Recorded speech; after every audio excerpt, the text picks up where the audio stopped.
Video like जरूर कर लीजिए और ऐसे वीडियो लगातार फ्री में पाने के लिए चैनल को तुरंत सब्सक्राइब कर लीजिए और बेल आइकन को जरूर टैप कर लीजिए ताकि आगे भी सारे वीडियो आपको मिलते रहे। यूट्यूब में फॉलो करते हैं तो प्लीज ये वाला फ्री टेलीग्राम चैनल जरूर ज्वाइन कर लीजिएगा। सारे नोटिफिकेशन सारे अपडेट यहीं पे आते हैं, ध्यान रखिए। नमस्कार दोस्तों, स्वागत है आप सभी का ऑनलाइन एग्जाम प्रिपरेशन पर which is the part of study for civil services.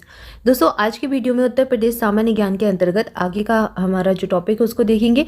Last video में हमने पढ़ा था उत्तर प्रदेश स्टार्टअप पॉलिसी 2020। उत्तर प्रदेश की कुछ प्रमुख नीतियां देख रहे थे, परियोजनाएं देख रहे थे, अधिनियम देख रहे थे, जिसमें से हमने दो पढ़ लिए थे। उत्तर प्रदेश गौवध निवारण संशोधन अध्यादेश 2020 देखा था और स्टार्टअप पॉलिसी देखी 2020 वाली।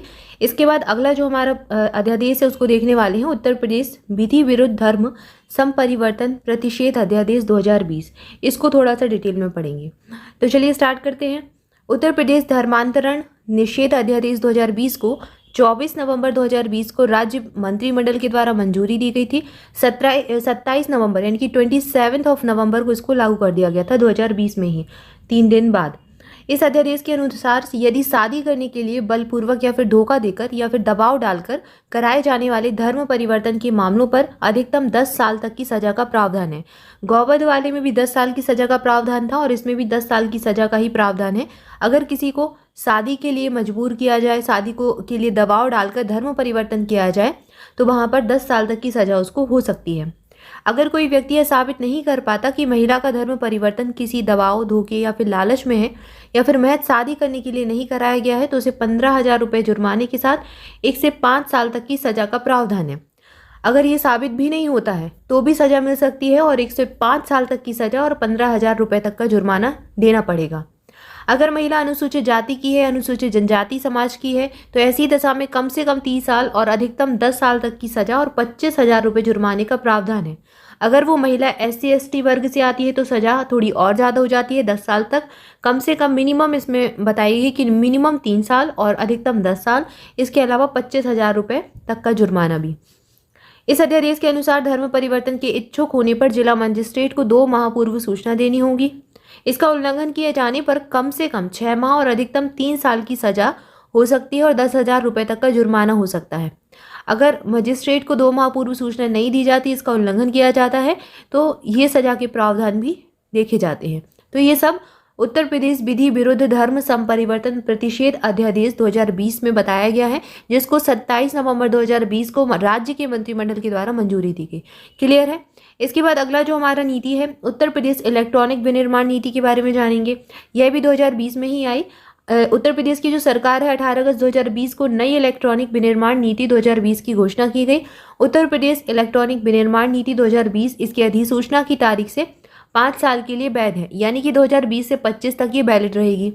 इसमें लक्ष्य क्या क्या है, इसके टारगेट है 40,000 करोड़ रुपए तक का निवेश आकर्षित करना, ताकि जो लोग हैं, जो स्टार्टअप वगैरह हैं, उनके लिए निवेश आए बाहर से राज्य के अंदर।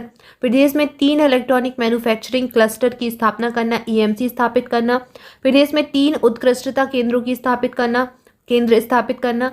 इसके अलावा प्रदेश में घरेलू और विदेशी निवेशकों द्वारा ESDM पार्क्स की स्थापना करना। तो इलेक्ट्रॉनिक से जुड़े हुए 3-4 लक्ष्य हैं जो कि इसके तहत, इस विनिर्माण नीति के तहत रखे गए। निर्यात नीति उत्तर प्रदेश की जो है उसके बारे में जानेंगे। 2020 से 25 तक के लिए बनाई गई है। उत्तर प्रदेश के मुख्यमंत्री योगी आदित्यनाथ जी की अध्यक्षता वाली मंत्रिपरिषद ने 25 नवंबर 2020 को निर्यात नीति उत्तर प्रदेश 2025 के प्रख्यापन का निर्णय लिया। ये 20 से 25 तक जो है इसके लिए मंजूरी दी गई। नीति के उद्देश्य में make in India Uttar Pradesh, make in India की ब्रांड का विकास और प्रोत्साहन करना है। B2B एक्सचेंज, जो बिजनेस टू बिजनेस एक्सचेंज होता है, उसकी स्थापना करना और साथ ही साथ जो भौगोलिक संकेतक यानी कि GI टैग होते हैं, जियोग्राफिकल इंटीग्रेशन होते हैं, उनके पंजीयन प्राप्त करने में सहयोग करना शामिल है। तो ये सारे काम जो है इसके तहत किए जाएंगे निर्यात नीति उत्तर प्रदेश के तहत। प्रत्येक जनपद में क्लस्टर आधारित विशेष आर्थिक परिक्षेत्र के विकसित किए जाने की अवस्थापना सुविधाओं का विकास कार्य उत्तर प्रदेश निर्यात अवस्थापना विकास योजना हेतु प्रतिधानित धनराशि से वित्त पोषित किया जाएगा। इसका मतलब है कि जो जनपद है, जनपद में क्लस्टर आधारित विशेष आर्थिक परिक्षेत्र जो होते हैं, स्पेशल जो जोन बने होते हैं, स्पेशल इकोनॉमिक जोन जो बनाए जाते हैं, उनको विकसित करना, उनकी सुविधाएं आदि उनको देना, ये सारे काम भी इसके तहत ही आएंगे। कृषकों की आय को दोगुना करने के लिए तथा कृषि निर्यात को बढ़ावा देने के उद्देश्य से निर्यात प्रोत्साहन नीति उन सभी अवयवों को अंगीकृत कर सकेगी जो उत्तर प्रदेश कृषि प्रोत्साहन नीति से आच्छादित होंगे। इसके अलावा निर्यात नीति उत्तर प्रदेश 2025 की क्रियान्वयन संबंधी कार्य उत्तर प्रदेश निर्यात प्रोत्साहन bureau 8 cantt road, Kaiserbagh, Lucknow द्वारा संपादित किए जाएंगे। तो ये एक तरीके से एड्रेस दे दिया गया है ऑफिस का, इसके द्वारा ये सारे काम संचालित किए जाएंगे। ये एक तरीके से हेडक्वार्टर है जिसके द्वारा इस नीति का संचालन किया जाएगा। इसके बाद उत्तर प्रदेश डेटा सेंटर नीति के बारे में जाने, जो कि 2021 में आई। 25 जनवरी 2021 को उत्तर प्रदेश मंत्रिमंडल ने उत्तर प्रदेश डाटा सेंटर नीति 2021 को मंजूरी दी। राज्य में 250 मेगावाट डाटा सेंटर उद्योग विकसित किया जाना है। ये एग्जाम में पूछा जा सकता है, ये ऐसे फैक्ट एग्जाम में अक्सर पूछ लेते हैं जब एग्जाम के पैटर्न को थोड़ा सा टफ बनाना हो, तो ये जो डेटा है ये पूछ लिया जाता है, कितने मेगावाट का बनाना है, कितने मेगावाट की बिजली बनानी है, इस तरीके के प्रश्न। राज्य में 20,000 करोड़ रुपए का निवेश आकृष्ट करना है। इसके अलावा कम से कम 3 अत्याधुनिक निजी डेटा सेंटर पार्क भी स्थापित करने हैं इसके तहत। तो ये पॉइंट जरूर याद रखें, इंपॉर्टेंट पॉइंट ये बन सकते हैं। इसके अलावा उत्तर प्रदेश नई जनसंख्या नीति के बारे में जानते हैं। 11 जुलाई 2021 विश्व जनसंख्या दिवस 11 जुलाई को मनाया जाता है, हर वर्ष मनाते हैं। 2021 में मुख्यमंत्री योगी आदित्यनाथ जी ने उत्तर प्रदेश जनसंख्या नीति 2021 से 30 तक जारी की। ये 10 साल 2021 से 30 तक के लिए जारी की गई। योगी सरकार की इस नई नीति में जनसंख्या नियंत्रण में मदद करने वालों को प्रोत्साहन देने का प्रावधान भी किया गया है। जनसंख्या नीति का संबंध केवल जनसंख्या स्थिरीकरण के साथ ही नहीं है, बल्कि हर एक नागरिक के जीवन में खुशहाली लाना इसका उद्देश्य है, समृद्धि लाना, ये सब इसके उद्देश्य बनाए गए हैं। इसका रास्ता जो है ये दिखाएगी जनसंख्या नीति, ताकि हर एक नागरिक खुश रहे, समृद्ध रहे। इसके अलावा उत्तर प्रदेश में आखिरी बार जनसंख्या नीति साल 2000 में आई थी, जो कि 2016 तक के लक्ष्यों के आधार पर तय की गई थी। अब नई जनसंख्या नीति लाई जा रही है जो 2030 तक प्रभावी रहेगी। तो 2021 से ये 2030 तक प्रभावी रहनी है। ये बहुत इंपॉर्टेंट जो है डेटा आपको याद रखना है, ये डेट याद रखनी है। प्रस्तावित जन्म दर को प्रदेश में 2026 तक 2.1% तक लाने का लक्ष्य रखा गया है, इंपॉर्टेंट है। नेशनल फैमिली हेल्थ सर्वे 4 के अनुसार यूपी की जो जन्म दर है 2.7 है, 2.7% है, जो राष्ट्रीय औसत से 2.2 अधिक है। औसत जो है राष्ट्रीय नेशनल जो पॉपुलेशन है उससे उसकी जो जन्म दर है उससे 2.2 अधिक है। इसे 2030 तक 1.9% तक लाने का लक्ष्य रखा गया है। तो ये जन्म दर के बारे में बताया गया है जनसंख्या नीति में, क्लियर है। इसके अलावा उत्तर प्रदेश से संबंधित कुछ महत्वपूर्ण तथ्य हमको देखने हैं, इसको अगले वीडियो में देखेंगे। तो यहाँ पर आपके 2 टॉपिक ही शेष बचे हैं, एक तो ये बचा है और इसी में हम ये उत्तर प्रदेश के बौद्ध स्थल इसको कवर कर लेंगे, और इसके साथ ही आपको उत्तर प्रदेश सामान्य ज्ञान प्रीलिम्स लेवल का पूरा कंप्लीट हो जाएगा।